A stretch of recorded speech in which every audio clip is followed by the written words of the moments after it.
Hey everyone, welcome back to I Know a Guy. I'm Anthony, and this is the podcast where connections thrive. Each episode, we spotlight inspiring entrepreneurs, professionals, and individuals doing amazing things. Together, we'll grow your circle, spark collaborations, and discover new opportunities. Today, we're meeting Karl Pontau. He is a master connector and the host of the Human Connection podcast, where he helps business leaders grow through meaningful relationships. With a deep understanding of human behavior, he's passionate about building trust, mentoring others, and creating H2H, human-human experiences that drive real business growth. How you doing today, Karl? Doing well. Thanks for having me on the show. No, I was excited to have you on. You're doing a lot of awesome things. You're helping a lot of people. So there's a lot of folks out there that need to get to know you. But to start off, where are you located? Where are you calling? I'm about 40 miles east of San Francisco in a city called Livermore. It's a city that most Americans have never heard of, but every foreign government knows where we are because there's two national labs in town. So if you heard about last year, there was the first fusion reaction that put out more energy than it took to start. It happened a couple miles from where I'm sitting at Lawrence Livermore National Lab. So for a microsecond, there was a star on the planet. And element 1C on the periodic table is actually Livermorium. So we have two national labs, about 50 plus wineries in the area, and an annual rodeo. So it's a lot of scientists and engineers, wine enthusiasts, and yeehaw are like the three groups in Livermore. That is an interesting blend. So no, that would be kind of fun. The bar scene at night's wild. But so are you newer to the area? Have you been there for a while? No, I grew up, my dad used to work at the other national lab at Sandia, so I grew up here, and it's been great to see how the city's grown, and there's actually like nightlife now when compared to when I was growing up, there was nothing much to do after 9 p.m. So it's a great place to live. It's nicely located because it's like you're an hour from the coast or you're a couple hours away from like Tahoe or Yosemite. And so it's a great location, but it's definitely not cheap, but for good reason. Awesome, awesome. Well, so you've been there long enough that you have your haunts, and now you mentioned nightlife and all this stuff going on. If you have some friends coming into town that have never visited before, where are you going? What are you doing? And what's for dinner? The downtown area is really awesome. They've been working on it a lot over the last few decades. And so there's a lot of great restaurants and bars and stuff down there. And there's actually, if you're there during the day and want to go wine tasting, they have a series of wine trolleys that have different lines. So you basically pick a line, hop on, and you go wine tasting. They'll drive you from spot to spot and all the way back downtown. So it's if you're coming for wine tasting or try out food and stuff, the downtown's a great place to check out. Okay, awesome. Well, do you have your staples like, hey, we got to get a steak, or we're sushi, or So there's what's the like your First Street go-to? Ale House is probably the place to go for the. It's right on First Street, and it used to be this kind of hole in the wall spot, and then they decided to move over to a much larger space, and people were afraid it was going to kind of ruin the business because they had this very different vibe when it was smaller, but they more than filled the spot in the new area. So if you're looking for a go-to staple for First Street, that's one of my favorites. Okay, no, that sounds great. No, yeah, I'm all about that. Are you more of like a sour guy, IPA kind of? What's your go-to? More like the ales and stuff. I don't drink a whole lot of alcohol, but when I do have like a beer, it'll be like an ale or a lager. Not a big IPA fan; they're just way too hoppy for me.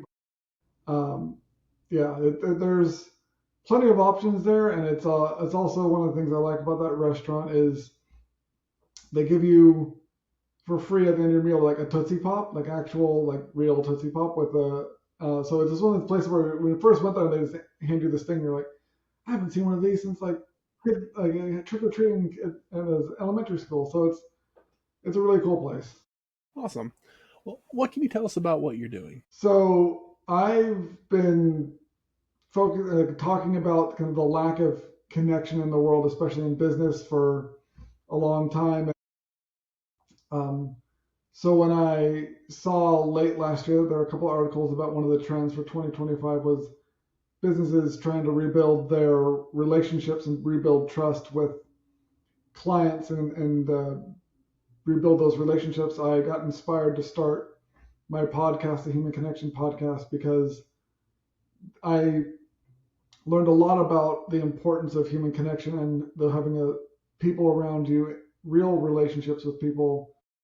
When I was 15 and beginning of 2002, I started to feel like my health wasn't quite right with me physically. I had been a competitive swimmer growing up, so like I knew what I was supposed to feel like, and it wasn't like my shoulder kind of hurts; it's just like a general blah feeling. But by August, they still hadn't figured out what was wrong with me, and I had lost 50 pounds, had sunken cheeks and eyes, I was really pale, and started to get really bad headaches. And so my parents took me for an MRI up in Walnut Creek. And we were waiting around for another appointment when my pediatrician called and said he's going to drive up from Pleasanton to come talk with us. Saw him walking up with this big envelope in his hands. You could tell he'd been crying. And he brought us into a little side meeting room. And I remember I was sitting knee to knee with him in this big U-shaped chair with really high armrests, kind of leaning forward towards him, when he pulled out the results of the MRI and said, "Karl, you have 2 brain tumors." And it felt like I got punched in the chest. I actually moved backwards in my chair, and for the next 2 weeks, everything sounded like the adults from Peanuts, like what. But I got so much help from friends and family, and like my high school adjusted my schedule, got me a tutor so I could still graduate on time, and people I barely knew were giving food and gifts and other support. So it really inspired me to want to give back and help as many people as I could, because I'd probably be dead if it wasn't for all the help that I got. And so I see that businesses these days, like the last 20 years, have been so focused on metrics and sales and all the transactional side of business with all the data that's out there. It's really easy to get enamored with spreadsheets and dashboards and stuff, but they've forgotten about that no matter if a business is B2B or B2C, it's really H to H, which is human to human.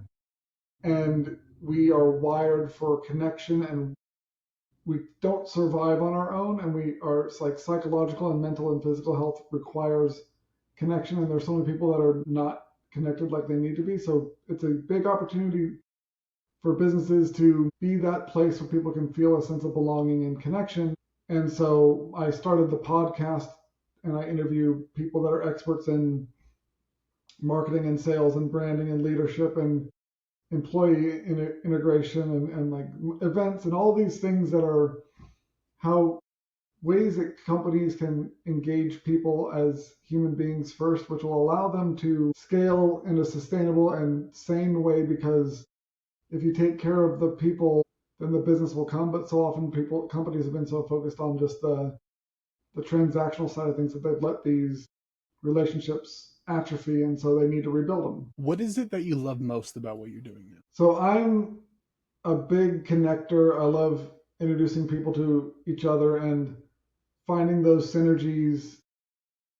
So when I hear back from 2 people that I connected that they really hit it off, they had a great conversation, I will literally do a happy dance in my chair and like get teared up sometimes when I see how awesome the connection was. And it's like I had someone recorded the 88th episode of my podcast this morning with someone who I've known for years, and I introduced her to another podcast guest of mine. And I remembered when they had first met, they sent me a message back on LinkedIn saying, "Oh my gosh, thank you for this connection. We had and they put in quotes like soul sister moment, and hit it off." And so that brings so much joy to me, because it's nothing worth doing comes easy, and you don't accomplish anything worthwhile by yourself.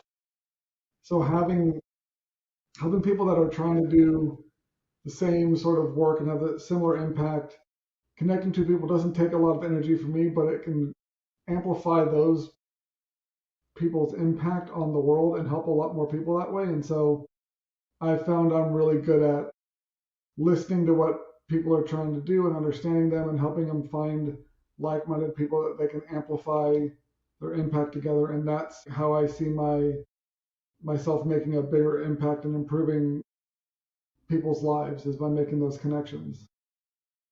When you're looking at like your average client, or better yet, the people that you best serve, what are the commonalities that they share? So because of my health history and background, I'm interested in helping companies that are working in like health tech, med tech space, where they're trying to improve patient care and quality of life and quality of care, like services and stuff.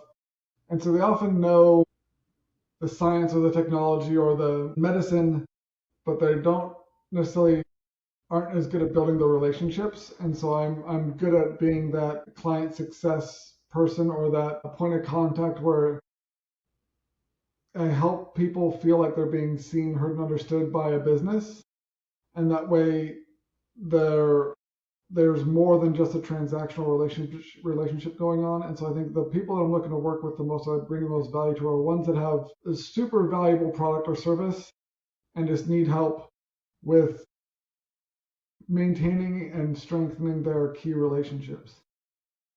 What about power partners? You're a connector. You're obviously connecting other folks, but who are the best connections for you? Best connectors are, other people that do a lot of networking or into helping businesses that are um, trying to scale and grow. So other coaches and consultants or fractional executives are all great. I like working with other, especially people in like marketing and branding, where they're focusing on helping companies with their communication, because there's a lot of oftentimes siloing between a company's marketing and sales and onboarding and client relationships. And so helping them unsilo those departments and get those messages more in alignment is a great way to start those key relationships off correctly. So those are great people for me to talk to or be connected with. Okay. What advice would you give to a new or an aspiring entrepreneur? For new entrepreneurs, I was running my own company for a number of years and I had to pivot from it because it wasn't working. And I think one of the biggest things that I learned was for as a new entrepreneur is that there's so much you don't know. And so asking for help and getting help from other people, finding mentors, and then asking a ton of questions and listening to what people give you advice on is really important.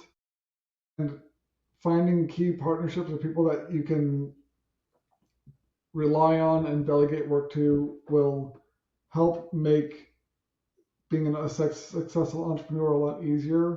I think a lot of people, when they're starting a company, if they're like a solopreneur, try and do it all themselves for too long.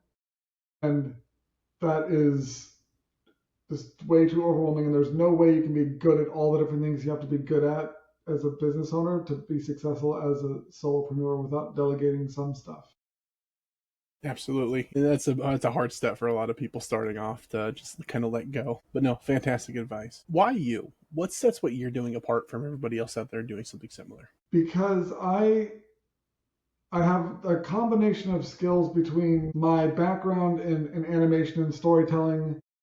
I've learned a lot about how human behavior and how to understand and read into people's actions and their like physical movements of body language from learning about animation. When you're trying to animate a character, you have to understand body language. I've learned a lot about how the brain works in human behavior and like how people actually make decisions, and kind of the psychology behind that from being fascinated with that from going through the brain tumor experience and also just learning more about that as an entrepreneur.